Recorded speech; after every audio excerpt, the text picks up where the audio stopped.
Pas facile de les trouver au milieu de la circulation chaotique de Mexico. Il en existe une vingtaine. Ce sont les premiers taxis publics d'Amérique latine 100% électriques. Et les clients de Cristobal ne le découvrent parfois qu'une fois à bord.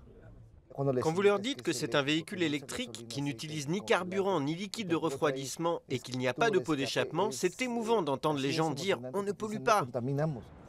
La capitale mexicaine a investi $1 million dans ce projet pilote.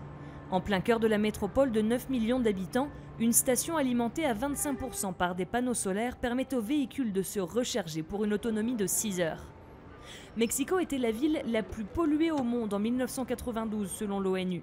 Aujourd'hui, elle a disparu de la liste des 10 villes les plus contaminées grâce à ses efforts pionniers en Amérique latine. Mais la pollution reste plus élevée que la normale. Entre 75 et 80% du réchauffement climatique est généré par les villes. Donc c'est dans les villes qu'il faut trouver des solutions. La ville soutient d'autres initiatives individuelles, comme celle de Gabriela. Cela fait 12 ans qu'elle crée des jardins urbains. Elle profite d'un climat homogène et de toits d'immeubles souvent plats et inoccupés. Aujourd'hui, elle rend visite à un de ses clients sur une terrasse convertie en potager. Quand j'ai commencé à parler d'agriculture urbaine, c'était quelque chose de bizarre. Mais depuis, j'ai vu croître la curiosité des gens. De plus en plus, ils veulent avoir quelque chose comme ça dans leur propre espace parce qu'ils ont appris à se préoccuper de savoir d'où vient ce qu'ils mangent.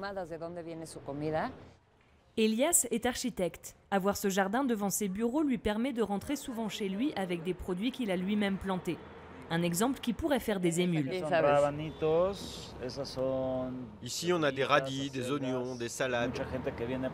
Beaucoup de gens qui passent par nos bureaux nous disent « mais en fait, c'est possible.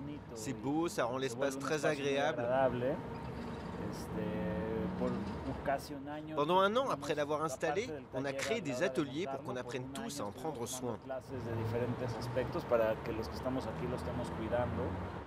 Sur son terrain de 1400 mètres carrés prêté par les autorités locales, Gabriela cultive des arbres fruitiers.